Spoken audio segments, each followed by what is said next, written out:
By the time Duchess Elara Whitmore lowered her head onto the execution block, the entire kingdom believed her story was already over. Rain swept across the royal fortress in cold silver sheets, soaking the scaffold, darkening the ancient stone walls, and turning the crowded courtyard below into a sea of umbrellas, cloaks, and expectant faces. Thousands had come to watch a duchess die. Only 3 weeks earlier, Elara had been one of the most respected women at court.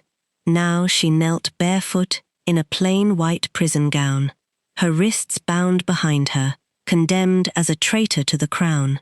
The sentence had been repeated so many times that morning that it seemed to echo from every wall of the fortress. Treason, conspiracy against King Edmund, secret dealings with a foreign kingdom, and death before sunset. Behind Elara stood the man chosen to carry out that sentence, Gideon Vale, the royal executioner. For years, people had whispered about him as though he was something less than human. He appeared only when the crown demanded a life, always dressed in black, always hidden beneath the same dark hood, and almost never speaking. No one in the courtyard knew his face. Almost no one had heard his voice, and no condemned prisoner had ever walked away from his scaffold. Elara closed her eyes as Gideon lifted the axe above her. The crowd fell silent. Even the rain seemed quieter. Then, at the exact moment everyone expected the blade to fall, something impossible happened. Gideon leaned close enough for only Elara to hear him. For the first time in years, the silent executioner spoke. Whatever he told her made her entire body go rigid. A heartbeat later, the axe came down, but it did not strike her neck. The blade buried itself violently into the wooden block beside her head. Almost at once, thick smoke exploded across the scaffold. Someone screamed, then hundreds joined them. Guards rushed forward blindly as the courtyard disappeared beneath a choking grey cloud. And before anyone understood what had happened, the condemned Duchess was gone. 3 weeks earlier, none of this would have seemed possible. Elara's downfall had begun with something small enough to be overlooked. Several financial records hidden among the possessions of her late husband. At first, they appeared to be ordinary estate accounts. Then Elara noticed payments that made no sense. Large amounts of crown money had been transferred through private accounts. Soldiers were receiving wages even though their names appeared nowhere on official military rolls. Payments vanished into companies that seemed to exist only on paper. Someone inside the royal council was moving enormous sums of money in secret. Elara intended to take the records directly to King Edmund. She never had the chance. Before morning, the documents disappeared from her chambers. By that afternoon, royal soldiers arrived with something far more damaging. Letters. Letters, supposedly written by Elara herself, describing secret negotiations with a foreign court and promising support against the king. They were convincing. They were also forged. But Chancellor Cassian Harrow presented them personally before the crown. The trial lasted only days. Witnesses appeared who Elara had never met. Evidence surfaced that she had never seen. Every attempt she made to defend herself only seemed to produce another accusation. And by the time she understood that someone had carefully planned her destruction, the verdict had already been decided. Her title could not protect her. Her family name could not save her. The crown ordered her execution. What Elara could not understand was why the man ordered to kill her had just risked his own life to prevent it. Beneath the scaffold, Gideon led her through a narrow maintenance tunnel, hidden behind an old stone wall. He moved without hesitation. He knew which doors would be guarded. He knew which passageways had been abandoned. He had hidden clothes waiting for her. Food had already been packed. 2 saddled horses stood beyond a forgotten section of the outer wall. This was not an impulsive act of mercy. Gideon had planned her escape, perhaps for days, perhaps longer. Elara followed because every other direction led back to the execution block. By the time the fortress bells began ringing behind them, they were already racing toward the northern forest. She repeatedly demanded to know why he had saved her. Gideon gave her nothing, no explanation, no reassurance, only silence. They rode until the capital disappeared behind the trees, and the sky began turning pale with approaching dawn. For the first time since her arrest, Elara allowed herself to believe she might actually be free. Then Gideon finally stopped. The look he gave her destroyed that hope almost immediately. Escaping the execution had not ended her danger. It had multiplied it. Before sunrise, the fortress would discover that there was no body. By noon, roads would be closed. By evening, every soldier loyal to the crown would know her face. The kingdom would not see Elara Whitmore as an innocent woman who had escaped death. It would see a convicted traitor who had fled justice with the help of the royal executioner. And there was something even more frightening. Gideon had not rescued her so she could return home. He intended to make the entire kingdom believe Duchess Elara Whitmore was already dead. Gideon did not take Elara toward Ravensmere. He did not lead her toward any noble house that might have offered sanctuary, nor toward the southern roads, where one of her late husband's allies might have hidden her. Instead, he took her north, farther from the capital, farther from everything she knew. They rode through thick forests, where the branches knitted together above the road, then across narrow tracks that looked as though no carriage had passed over them in years. By midday, Elara's prison gown was gone, replaced by a plain brown dress and wool cloak Gideon had hidden inside the hollow of an old oak tree. That frightened her almost as much as the escape itself. The dress fit, so did the boots. Food waited beneath loose stones beside an abandoned mill. 2 fresh horses had been tied inside a ruined stable several miles beyond the first forest. Every stage of their journey had already been prepared. Gideon had not decided to save her while standing on the scaffold. He had expected to save her, and the longer they traveled, the more Elara wondered how long he had been planning it. She demanded answers. Gideon offered almost none. By the second night, her fear had hardened into anger. She knew what people said about him. He had served the crown for years. Men had knelt before him and never risen again. Whatever mercy he had shown her did not erase the lives behind him. As they rested beside a narrow stream, Elara finally asked the question that had been building inside her since they escaped. How many innocent people had he executed? Gideon stopped sharpening the small knife in his hand. For several seconds, he stared into the fire. Then he looked away. He did not answer. His silence told Elara more than any denial could have. She slept little that night. The following afternoon, they reached a military checkpoint on the only safe road through the foothills. Royal guards were stopping carts, questioning travelers, and searching wagons. Elara felt the blood leave her face. Her description had already traveled faster than they had.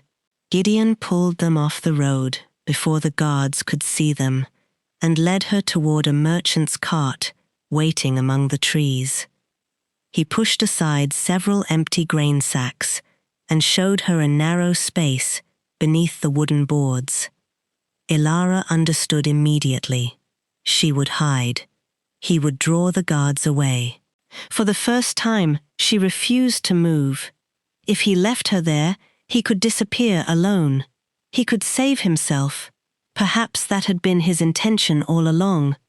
But Gideon only placed the sacks over her, covered the compartment, and walked directly toward the checkpoint. From beneath the boards, Ilara heard voices. Questions. A guard demanding his name. Then sudden shouting. Hooves thundered away from the road. The guards followed. Minutes passed. Then more. Ilara began to believe Gideon had abandoned her, until the cart shifted and the covering above her lifted. His face appeared. He had come back. That simple fact unsettled her more than she wanted to admit.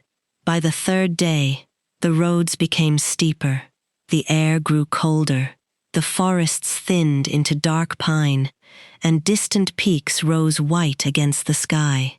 At last, Gideon guided their horses along a narrow mountain trail and stopped before a small stone cottage built against the slope.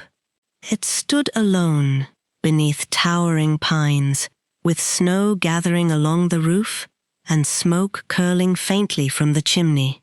There were no servants waiting, no guards, no silver plates or velvet curtains, only a table, 2 chairs, a fireplace, and enough provisions to survive the winter.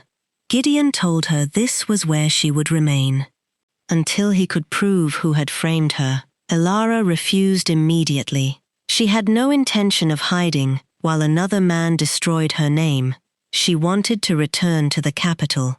She wanted to stand before King Edmund and force him to hear the truth.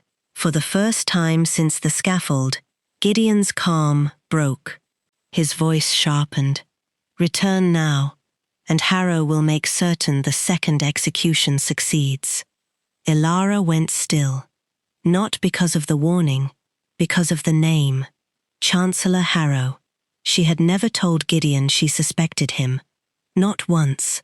Yet Gideon had spoken as though Harrow's guilt were already known to him. Ilara pressed him for an explanation. He turned away. The silence returned, and with it came an even more troubling question. If Gideon knew Harrow had framed her, what else did he know? Far away in the capital, Chancellor Cassian Harrow was asking questions of his own. He had expected a corpse. Instead, when the coffin prepared for the Duchess was opened under his orders, it contained nothing but stones beneath a burial cloth. For a long moment, Harrow simply stared. Then his expression changed. The execution had failed. The Duchess was alive. And only one man could have made that possible. Harrow summoned the captain of his personal guard. His order was simple: find Gideon Vale. Because wherever the silent executioner had gone, the condemned Duchess would not be far behind, and before nightfall, riders were already heading north. The first days in the mountains were harder on Ilara than she expected. She had spent most of her life surrounded by servants, attendants, footmen, and ladies who seemed to appear before she ever had to ask for anything. Here, there was no one. Water had to be carried from a spring below the cottage. Wood had to be cut before nightfall. Meals had to be made from whatever Gideon had stored in the pantry. Ilara discovered very quickly that being a duchess had taught her almost nothing about surviving winter in the mountains. The first time she tried to split firewood, the axe lodged so deeply into the stump that she could not pull it free. Gideon found her struggling with it. He said nothing. He simply placed one hand over hers, loosened the blade, and showed her the proper angle. The first stew she attempted burned so badly that even she refused to eat it. Gideon scraped the blackened pot clean, found more vegetables, and started again. He never laughed, never mocked her. That somehow made it worse. And then, slowly, better. The man Ilara had known only as the crown's executioner began to become someone else. She saw him leave scraps of meat for an injured fox that appeared near the woodpile each morning.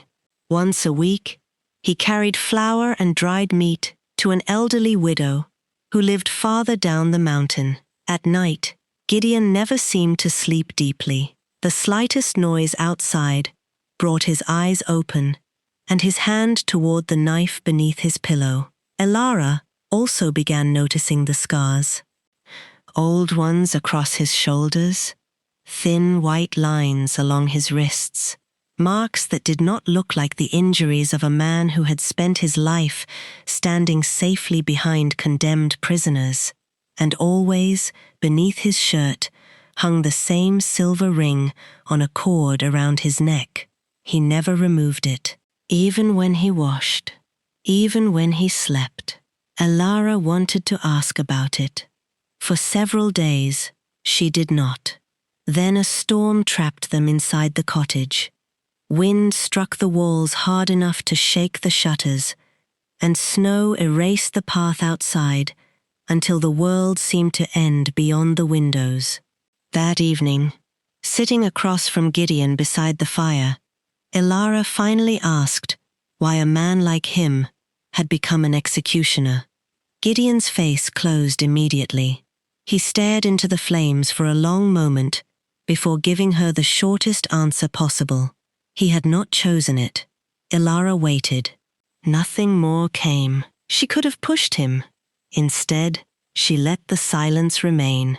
Perhaps because she was beginning to understand what it meant to have your life decided by people more powerful than you. Later that night, she spoke about her own marriage. Her husband had never been cruel, but neither had theirs been the great love court poets liked to write about.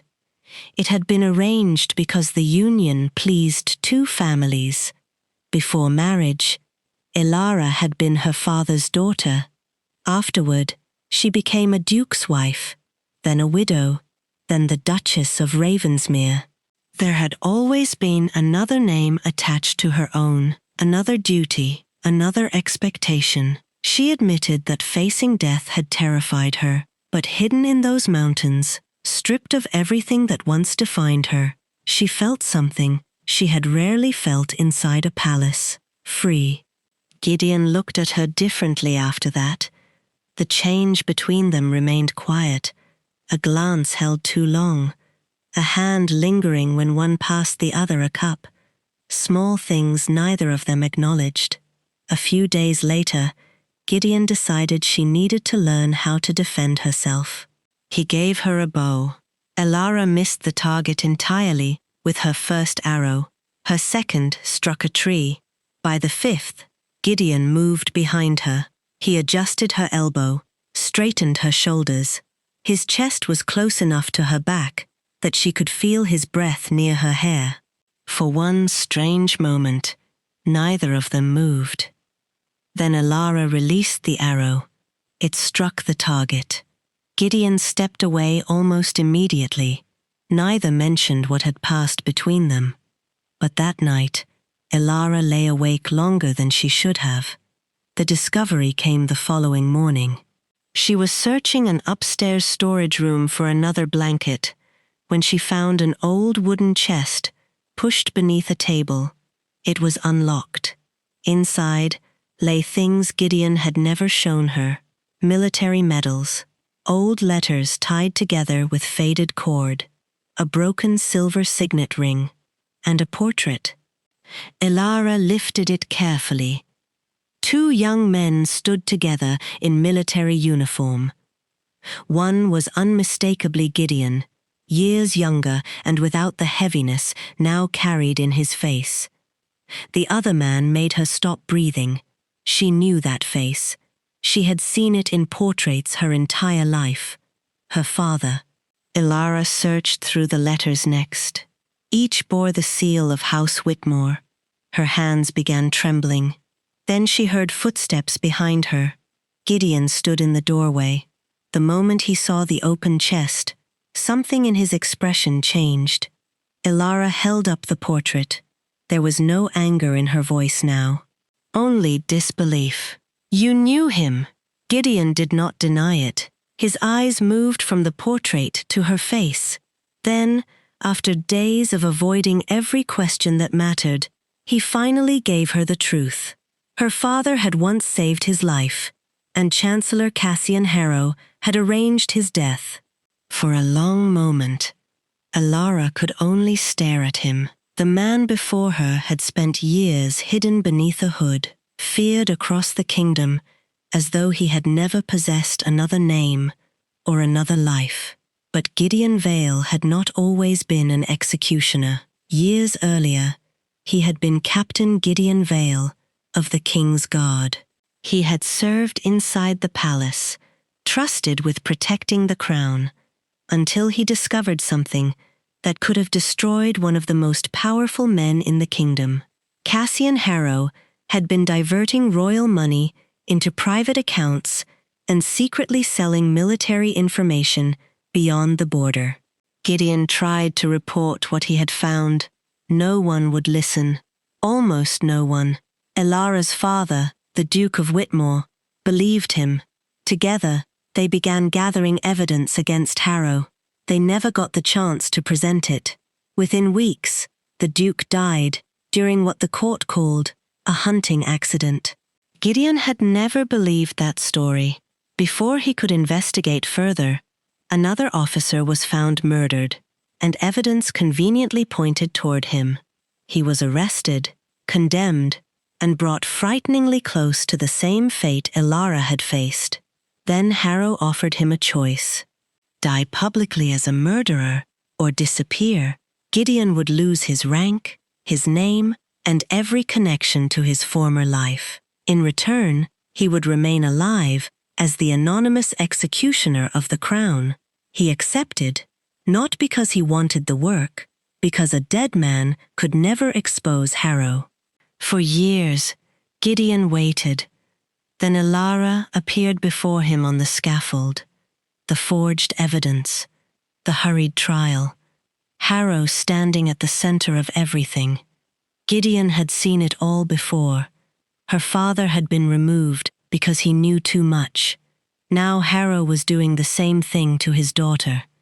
That was why Gideon had prepared horses, why he had hidden food along the northern roads, why her clothes had already been waiting. He had known before the execution began that his axe would never touch her. He had failed to save her father. He would not fail her too. Something inside Elara shifted. For days, she had seen Gideon as a dangerous man who happened to have shown her mercy. Now she understood that the crown had made a prisoner of him long before she ever entered that cell. Her eyes fell to the pale scars circling his wrists. Without thinking, she reached for one. Gideon did not pull away. For once, there was no executioner between them, no condemned Duchess, only two people whose lives had been destroyed by the same man. Gideon slowly removed the black hood he still carried whenever they traveled and placed it on the table. Elara looked at his uncovered face. There was no fear in her expression, and Gideon noticed. The silence between them changed. He moved closer, so did she. For one suspended moment, it seemed inevitable that they would kiss. Then Gideon stepped back. Whatever he felt for her, he believed he had already brought enough danger into her life. Elara did not press him, because another truth mattered more. Gideon still possessed part of the evidence he and her father had collected years before. A coded ledger recording Harrow's secret payments. But by itself, it proved too little. The entries could be dismissed as meaningless numbers. The evidence that would make them undeniable was the matching royal account book. And that book remained inside the palace archives. To clear Elara's name, they would somehow have to reach the very place from which they had escaped. Before either of them could consider how, Elara noticed something beyond the window. Smoke. Not from one chimney. Several. Small columns rising from cottages lower in the valley. Gideon's expression hardened immediately.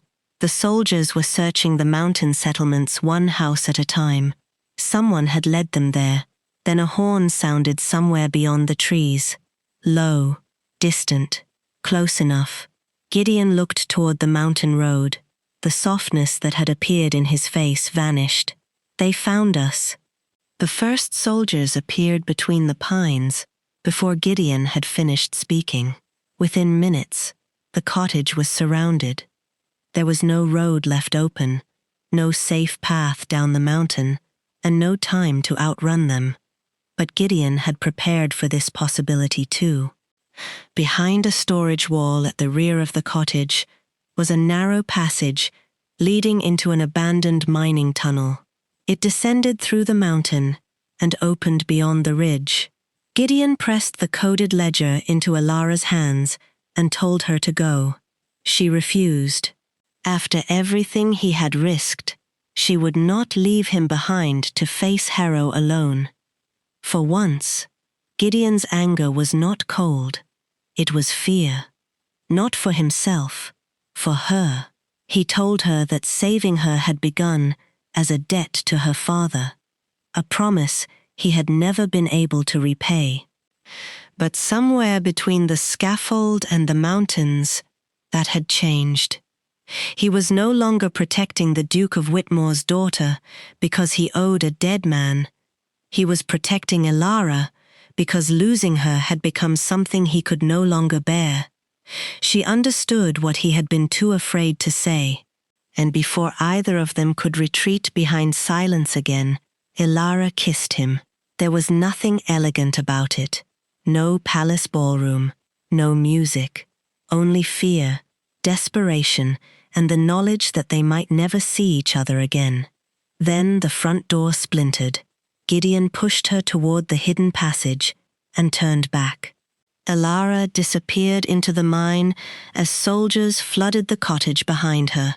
She could hear steel striking steel long after darkness swallowed the entrance.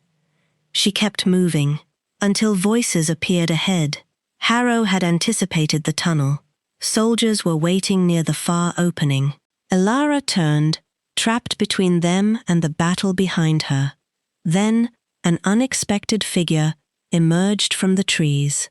Lady Beatrice Ashcombe, the woman who had raised Elara after her mother's death, had secretly followed Harrow's men north, convinced that his sudden interest in the mountains meant Elara was still alive. Beatrice knew an older path through the mine. Together, they escaped before the soldiers could close in. But Beatrice had brought something more important than rescue. From beneath her cloak, she produced a sealed document bearing the Whitmore crest. Years earlier, Elara's father had entrusted it to her shortly before his death. It named Harrow.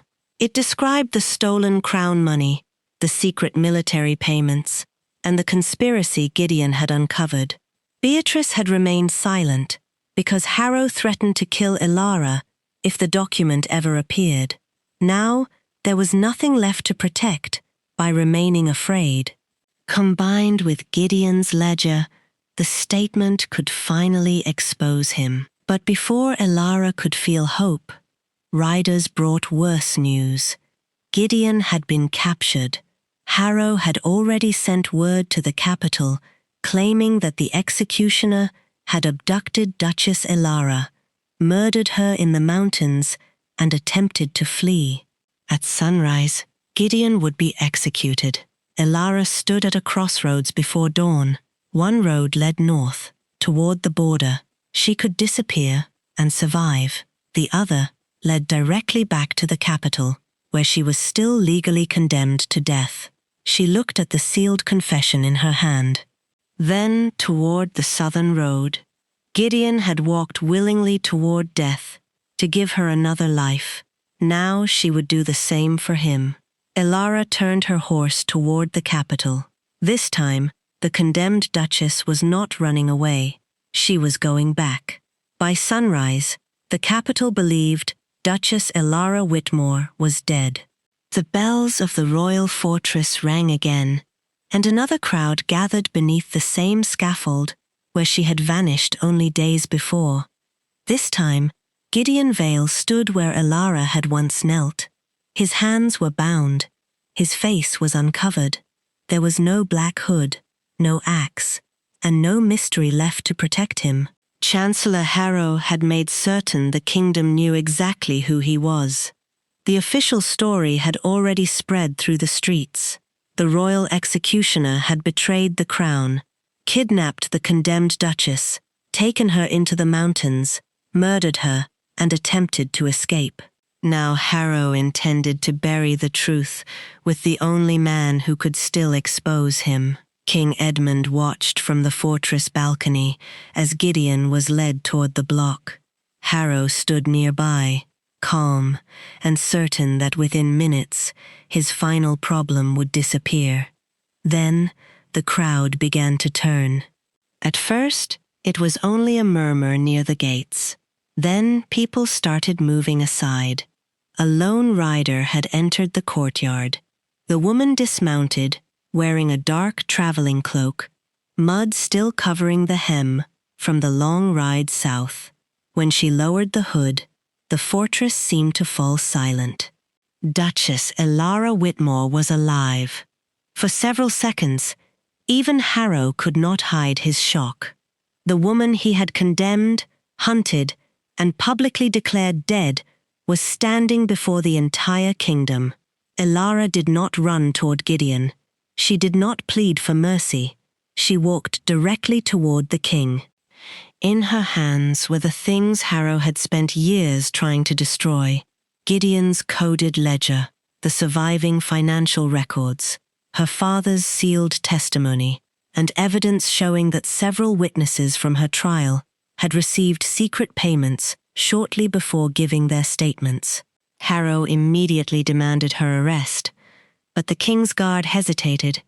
Too many people were watching now.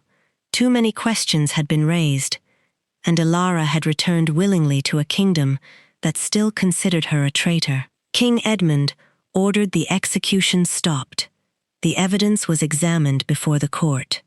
The numbers in Gideon's ledger matched payments hidden inside the royal accounts. Elara's father's statement described Harrow's scheme years before her own arrest. The payments to the witnesses revealed how her conviction had been manufactured, and then the last piece of Harrow's protection collapsed.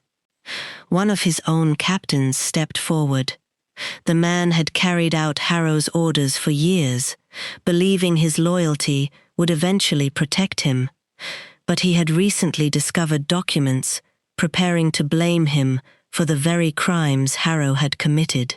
Faced with becoming the next expendable servant, he confessed. He confirmed the forged letters, the secret payments, the order to hunt Elara in the mountains, and the command to ensure Gideon never survived long enough to speak. Harrow tried to leave before the testimony was complete.